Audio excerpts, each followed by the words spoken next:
Hey there! I've got some news for you. According to the Labor Department, job openings took a significant hit in October, reaching their lowest level since March 2021. The Job Openings and Labor Turnover Survey revealed that there were 8.7 million job openings in October, down from 9.3 million in September. This was below economists' expectations of 9.3 million openings. Now, why does this matter? Well, the state of the labor market has a direct impact on interest rate policy.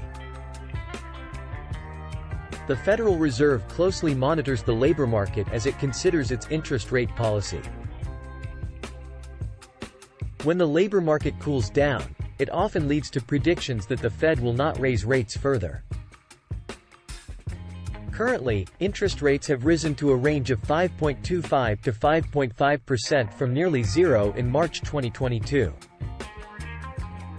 Despite the Fed's efforts to tame inflation by increasing rates, the labor market has remained surprisingly resilient. However, as the job market shows signs of cooling, consumer spending has also slowed down. Many companies have reported that customers are spending less on products and more on services and experiences. This slowdown in consumer spending has been confirmed by the Fed's preferred inflation measure for October. On the bright side, investors are becoming more hopeful that the Fed is done raising rates.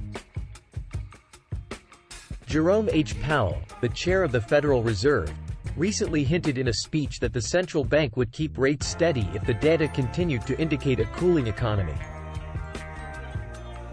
As a result, the 10-year U.S. Treasury yield fell on Tuesday, reaching its lowest point since September, as investors anticipated future interest rate cuts.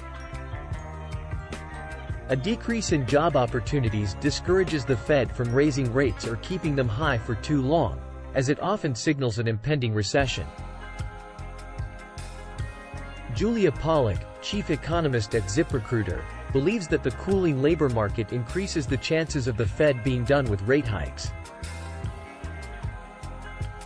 Let's take a step back and look at the bigger picture. Although the labor market is slowing down, it is still considered healthy for workers. The unemployment rate in October was nearly 4%, which is in line with pre-pandemic levels. Job openings reached a record high of over 12 million in March 2022 but have been trending downward since then. The last time job openings were around the current level of 9 million was in the spring of 2021. Despite the decline in job openings, there are still plenty of opportunities for workers.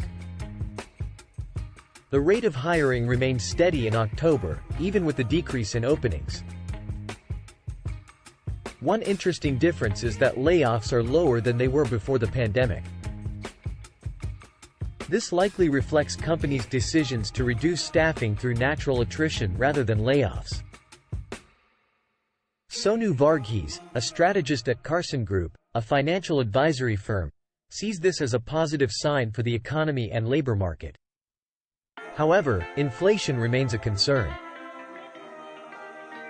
Although it has slowed down since the Fed started raising rates in March 2022, it is still above the central bank's target of 2%. In October, the Fed's preferred inflation measure fell to 3% from a year earlier. However, when excluding volatile food and fuel prices, the rate was 3.5%. Looking ahead, the November jobs report will be released on Friday by the Labor Department. Economists predict that the unemployment rate will remain around 4%, with a gain of approximately 180,000 jobs. This report will provide one of the last glimpses into the state of the labor market before the Fed's next policy meeting on December 12 and 13.